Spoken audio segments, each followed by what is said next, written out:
Hi, Jim here, and you're listening to the Honest Filmmaker podcast. This week, I'm joined by filmmaker Devon Bray. Hi, Devon. How you doing? How you doing? How you doing? Good, good, good. So, looking at you and your productions you're making at the moment, I'm counting 8 feature films. I might got that wrong, but that's a pretty high number. So it's always good to talk to filmmakers who are continuing to make stuff. But if we rewind it back, so I understand you came from music videos. So how do you get from that to feature films? I have to be honest. It started because I actually was an artist, and uh, it just was not the price. And you Mm. raising a family, because that came first. I just couldn't see myself being able to pull that off. But when I went to get a music video, and you know how you lay eyes on something, and you're like, I don't understand why I understand what I'm looking at the timeline, because at the time I was already dealing with audio, so I understood uh tracks and all them different things. So uh I just pretty much had an idea to start recording myself, but it became hard trying to record myself. So it was like, let me pull my son, and if you go look, I did the first music video with him, which was the Kansas Boys, and it blew up. And that's why I said maybe I need to be behind the camera. You know, if people's taking to my content like that, and that's kind of was the start of it. And then uh I felt like I was depleting my resources, meaning I was making so much money off.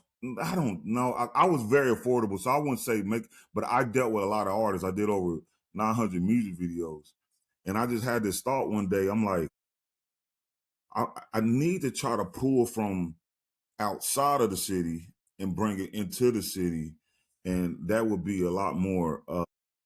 That would help a lot more people around me. And the only way I could think of doing that was shooting movies. So I started doing short films. So that's real important for filmmakers. We want to try to just jump right into something, build your skill set first, because it's just the critics are big out there, and they could kill you before you ever start. And that's what I love about school, because you learning stuff in private, and when you get enough skills, and present it before people, people pretty much give you a good feedback on it. So that's kind of what my succession was. I wanted to be an artist, found out that I can't be an artist and a film guy, so I chose one. Uh, and then I seen a need in my region. No one was shooting movies before I was shooting movies here in Wichita, Kansas. And stuff just took off. And it made me more of a national uh, uh, idol in that sense. So it's really helping our city a lot. Totally. And what did you bring from the music videos to feature films, do you think? What did you learn on those music videos that you're now sort of Uh, utilizing? the people. The people. When you did 900 music videos, I came in contact with so many people. So, and I also did like 65 weddings. I did some funerals. Them was not the best. Whatever folks you about, I got the camera. I lock it in time for you. So I was pretty much doing anything, family reunions, and I just knew so many people. So when it was time to do movies, which was I learned later that was a lot of filmmakers' problems, was bringing people together. Well, that's my strength, you know. So at that time, when it came to doing music videos, it was run and gun. But then I had to slow things down when I started doing short films, and it was more about the camera movement, composition. It had a whole different ball game, and and I just began to start training myself from there. But that was the transition. I had to begin to start lighting the set, and it's just a lot more. Like, now I knew why videographers would try to charge me 4,500, because they was gonna come out and light the set. But when I first started, I just had a camera. I try to use natural light as much as I possibly could, and it's just a different ball game, man. It's totally a different ball game. Yeah, it's a good one actually. Music videos are a really good way to learn filmmaking because there's plenty of bands and artists out there unsigned who will happily let you make their music video even for a bit of experience. And I can tell because I watched a couple of your music videos, I can tell the filmmaking itch is there because they start to have longer intros, more story building into before the Right, music right, starts. right, So I could tell right. there's an itch there you had to scratch. So the feature films you're making at the moment, are you making a particular genre or do you make all sorts? Uh, I'm in this medium where I have an audience and I kind of know what they want, but it's not what's in me to produce. So I'm in a season right now where I'm mixing them both. So I'm cool. My wife understands drama. That's my that what well it started out being my biggest audience. Now I'm kind of even 50-50 with males and females. So a lot of my content is doing a lot better because I just stood strong to thriller. I love thriller. Thriller is my it's just my heart and soul. But a lot of my audience is not, they don't care about someone shooting someone head off or anything like that.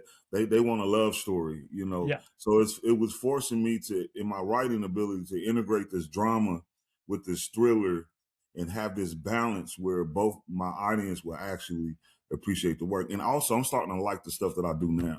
Mm. Now, when I first started out, it's kind of like, because my audience, I'm aware of them. You know, the black women, that's my mama, that's my sister. That so I understand it well.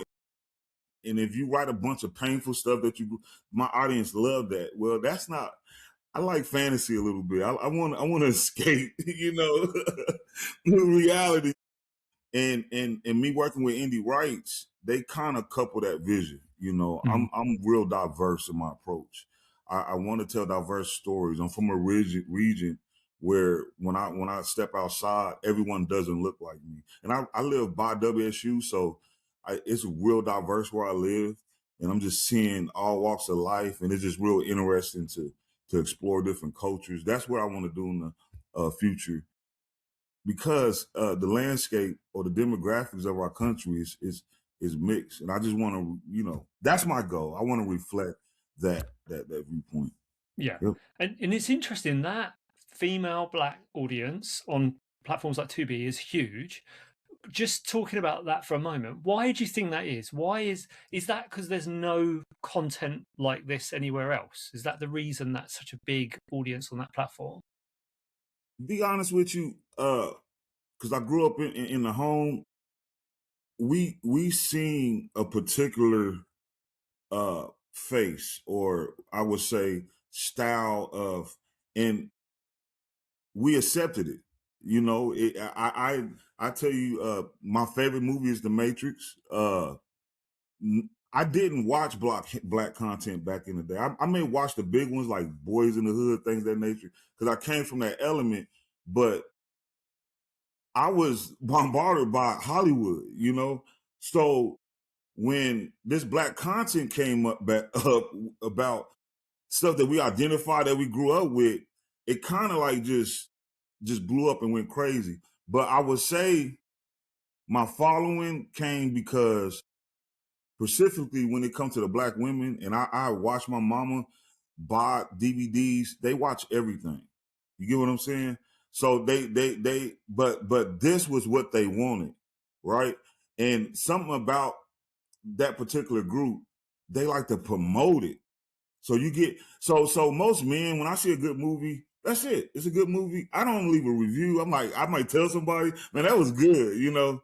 But this audience want everyone to know about the movie. So they get online, they're posting it, they putting the poster, they're talking about it. And it's just because of that culture within itself that's sitting on the porch talking about life, that's kind of happening on social media. So we're not paying a lot of money or near to none to get the word out that the movie's out. You know, they're doing it for us, other than any other culture, you know. So I say that's what the Big Bang is, and this is why it's taking off. This is just a community that loves talking about the movies and what's going on in them. And what I ran into is like they're very territorial. Right. So it's like if I try to get them anything else, it's like we're not messing with that, and it makes me sad. It hurts. So I got to be creative and slide what I like in there, Yeah. and so it's working so far. Yeah. Well, that brings me on to the latest film, which Trap 48, which looks sort of sci-fi, almost horror-y in places. So describe that to me. Tell me what's the story of the film? uh, I would love to stay on the supernatural side, but my audience forced me to bring it down to reality.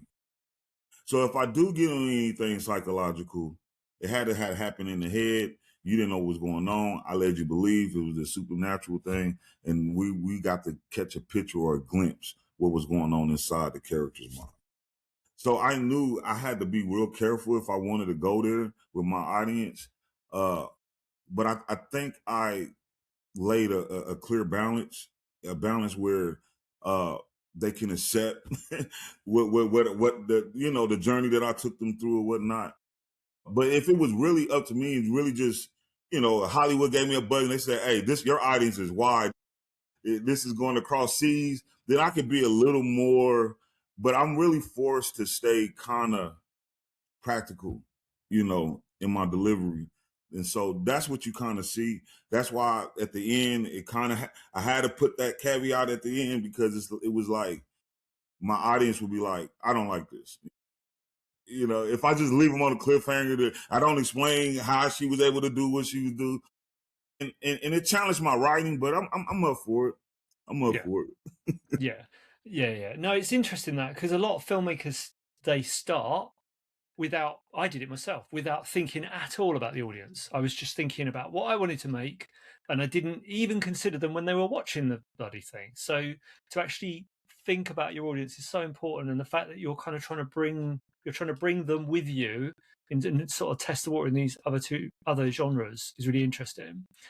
So Track 48, from the trailer, it would appear it deals with not necessarily different timelines, but kind of repeating events, which I've had a bit of experience of that myself. I made a film that had that kind of stuff in it, and it was very hard for me to keep track of what was actually happening. So how did you get around that? How did you get your head around all of those different parts making sense? Well, for me, what made things simpler, I didn't have to base the whole movie around that.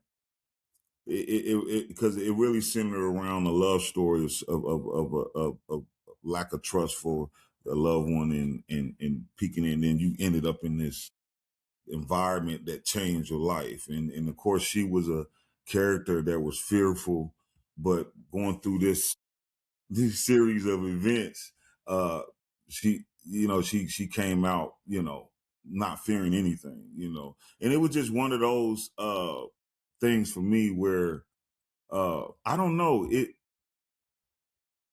just it was more about the love story, but if I wouldn't put that piece in there, I wouldn't like the movie, and this was it's a test for me, and it was real hard for me to accept what I was trying to do because I really never seen it before. I had nothing to pull from. Because you go look at Groundhog Day, that is a completely different story. You know what I'm saying? Yet the concept, and it's just me telling all these stories that I grew up watching over again through my lens, through my culture, and for some reason it makes it all new again. I got some ideas, man. What I'm trying to do, I'm not reinventing the wheel at all. Let's just say that. I pray a creator come later on in life and they try to, but when I would see these stories when I'm young, I seen them in my lens already. And I think that's me being a kid and I was a director then. Like, man, I would have did it like this, or I would have did it like this. If you ever sit next to our culture, I'm sorry if I'm getting off the topic. It's all right. If you ever sit to our culture watching a movie, they're gonna talk to it. It's going to irritate you. I know. I had premieres of hundreds of people from our culture, and they're literally talking. We're constantly rewriting the movie every time We watching it. So that's what you're catching from me. You're catching my Groundhog Day. You know, I got another movie that's called Bar Her. People say, "Oh, that's real uh identical to Indecent Proposal or whatever." You know, so I can't help it. These stories are in me, and when I have an idea, it's just gonna be new and different. But you probably seen something similar to it. You know, I mean, there's a lot of movies out there. There's tons of movies out there. So that's kind of my approach. You're gonna kind of see the same thing from me that you probably already seen from Hollywood, but from a different lens. Yeah, that's cool. So, and do you, with your movies, do you stick at a particular budget level? Do you say, right, I'm only going to spend this much on each film, or is it going up as you make more? I would say, because I had no overhead, I write the movie, I shoot it, I direct it, I edit it, and I market it.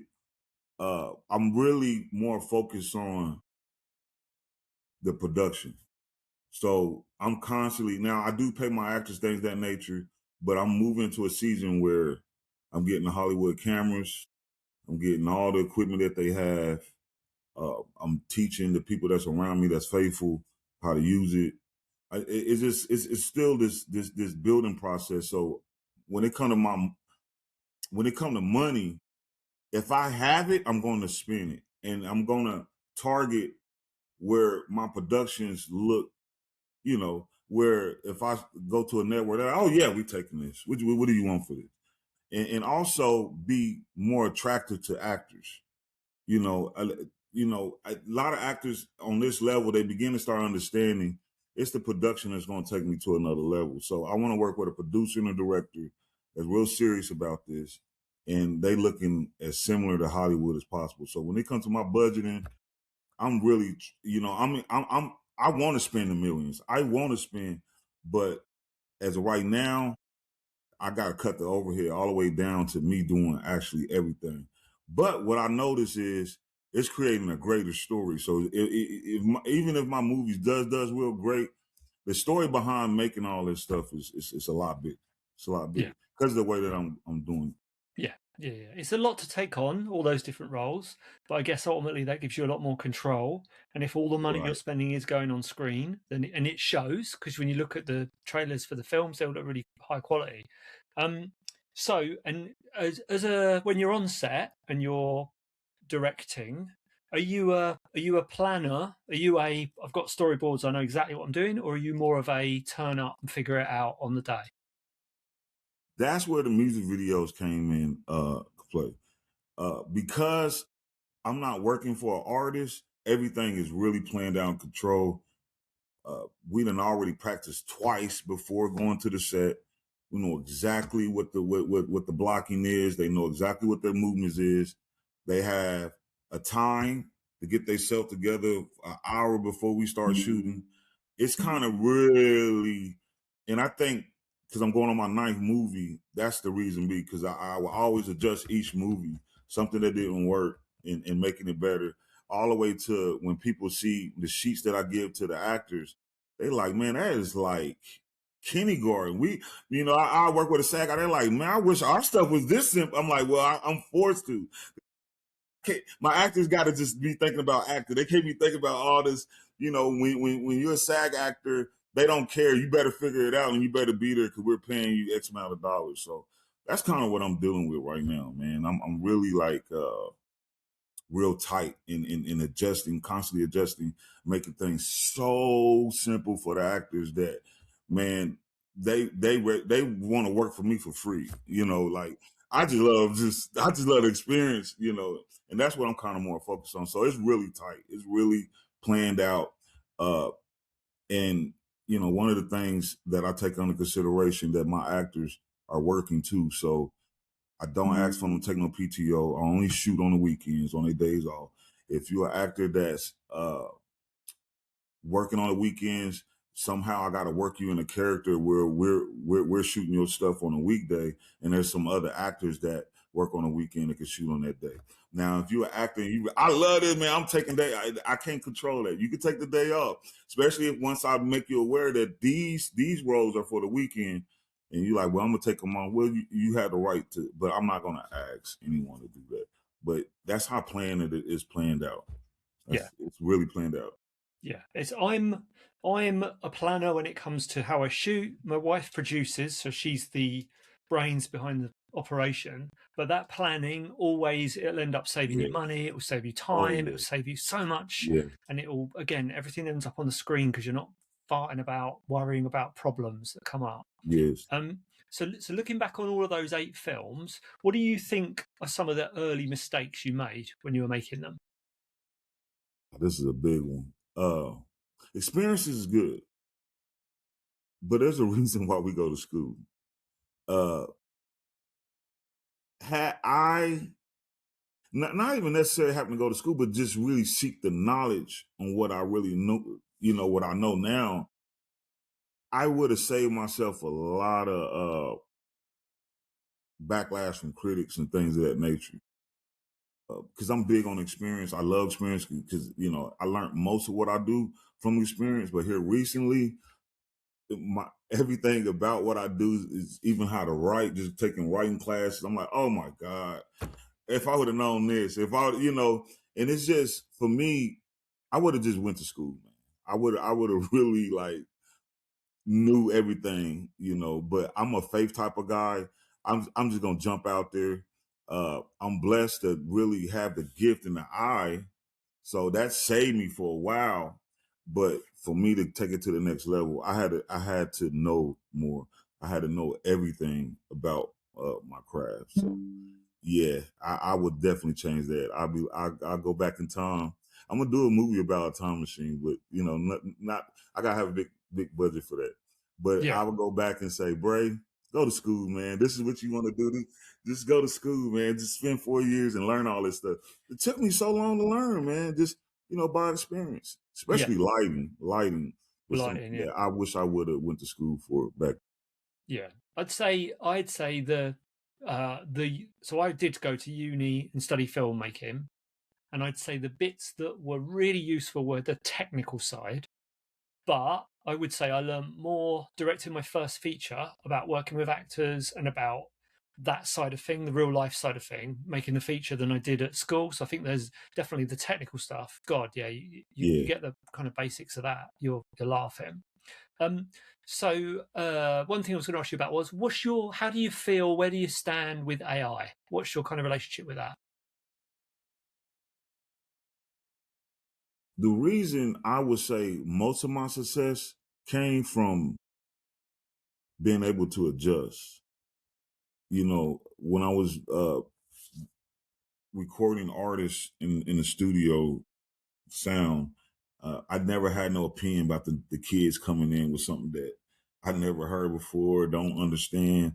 I really embraced it. So when it came to AI, I know a lot of people that's around me that's in my field feel like it's pushing us out or taking us out. And I just really never seen it that way.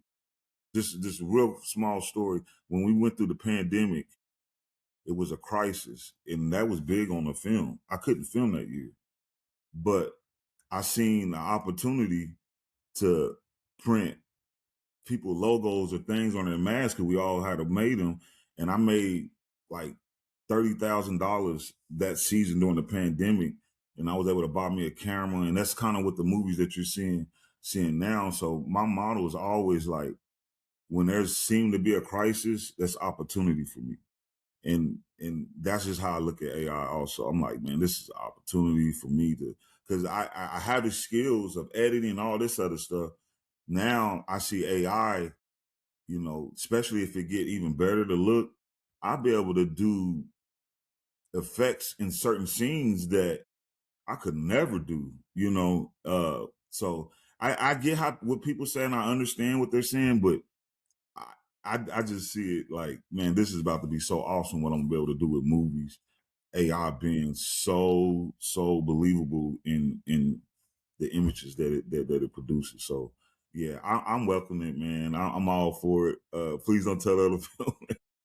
Yeah, no, I get, yeah, and the reason you say that is because you do. It is can be a very hot topic, and people have got very strong opinions on it. And I think The difficult part is that the filmmakers who could potentially really benefit from it are at our level, they're kind of indie filmmakers who can, like you say, you could start to use effects and things like that you would never have the budget for that. You'd never be able to afford to pay someone to do that.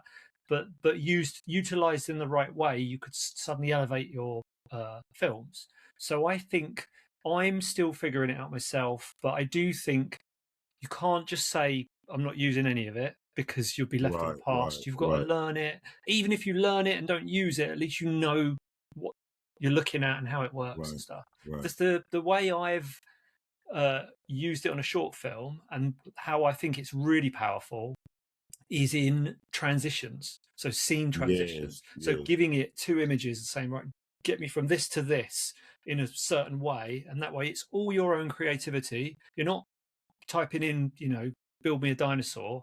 You're giving it your creativity, and it's kind of meshing them together and doing cool stuff right. with it. So the other thing you're good at is social media, loads of followers, loads of different accounts, all that kind of stuff. So give me what was your advice for filmmakers to build their social media? And this is a big secret.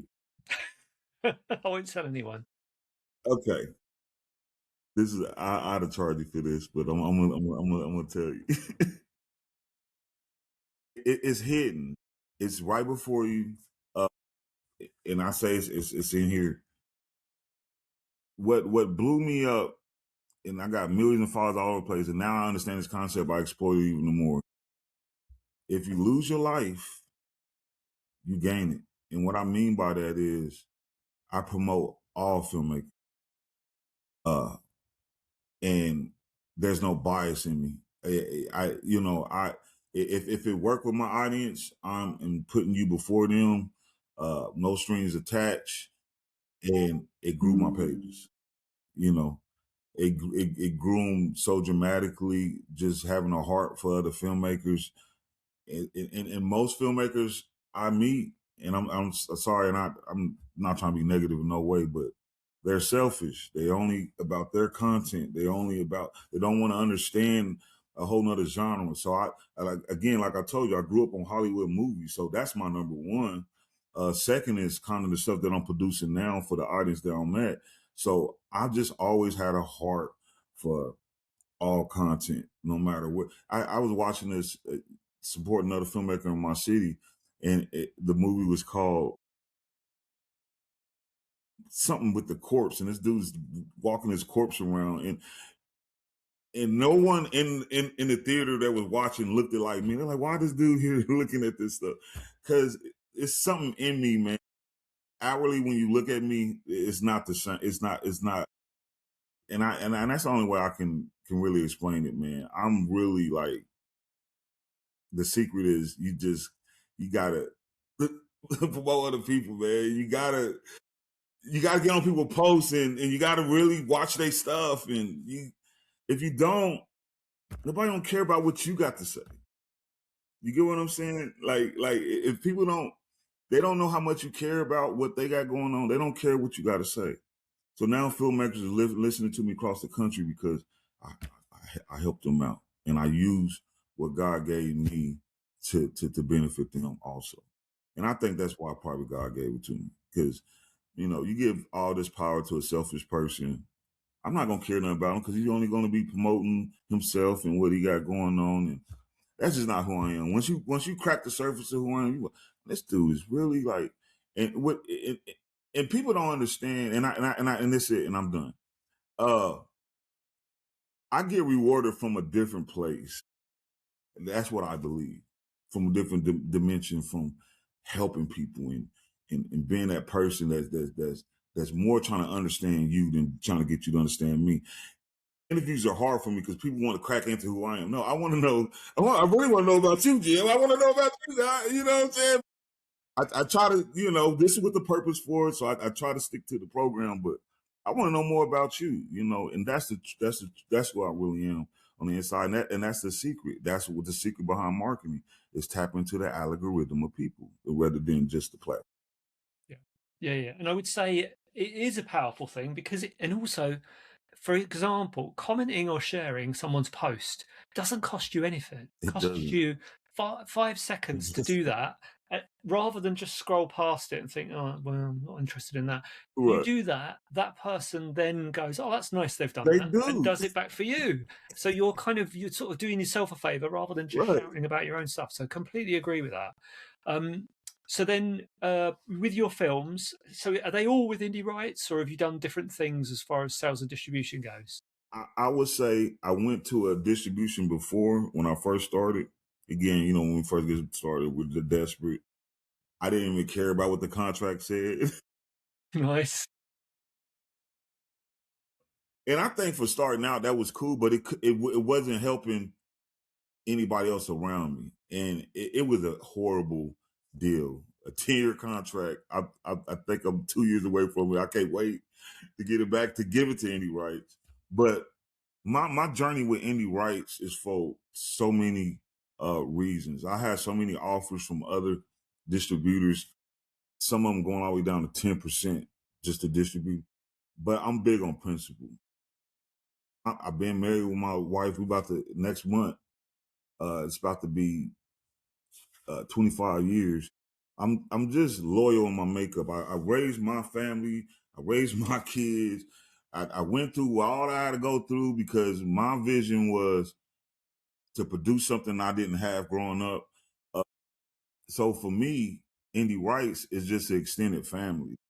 They came under that same principle that I live by, and I'm loyal to them. They have gave me no reason to jump ship because one thing I would say about Linda, it's more to her than just her being a distributor. I see her as an agent, and what's in my mind, I want to take you to do that. So when I'm talking with networks, hey, here, take this percentage and go talk to them and do that. And now when people get around me, they find out it's more to them than just when we first initially came to the table. Because when I first messed with them, they didn't have a big following at all, and we grew this following together. So why would I jump shit? You know, and it's kind of like I'm making it something more than other producers. Like, well, hey, I don't take. I'm like, well, these are my values, you know, and I should be. If your values is to go to the highest bidder, then I'm okay with that. But these are my values, you know, and you'll deal with situations where people try to use because you look the same or things that. But when you're that transparent, you run off a lot of people that's not transparent for really reasons. Because I'm a transparent person. I tell people what I'm making. You know, you ain't got to tell them. I don't care. Yeah, because if my dealings is righteous, judge it. It's as simple as that. In this time of day where AI and everything is so fake, I kind of go out my way to show how real I am and how serious I am, and make it clear to people. Yeah. Okay. So loyal to indie rights. What I'll do is I'll cut to a clip of Devon Bray gets offered Matrix sequel and signs with, in a heartbeat. But apart from that, it's indie rights all the way. I'll finish with the question I ask most of my guests. Have you got a motto? Have you got like a mantra that takes you through filmmaking? If it's going to be, then it's up to me. In this field, we got a lot of excuses why we can't get going. I don't care what you do. Go. Just go. I come from the hood of Wichita, Kansas, gang members, and what I'm looking at when I see myself today, I just simply gave myself no excuses. If it's gonna be, then it's up to me. You know, what I see, whatever you see, if it's gonna be, then it's up to me. Whatever I see is gonna be, and it's totally up to me. Why is that? Because I'm the one that see it. And we like to, and people do help me. I got a lot of help with my vision. That's why, when you see a lot of my films, it's in these nice areas. And I asked them one time, like, man, what's the catch, man? And I just, because of the type of person I am, in the latter part of my life, I started meeting people that was like me, with no angles, just like, hey, I'm your boy, like, hey man, I like what you. we just go together. We hang out because you doing things, man. I'm doing things, and I started meeting those type of people, and it's just, if it's going to be, then it's up to me. So I just step out on everything I do, and I've been getting such great results. Just living by this mantra of not having no excuse.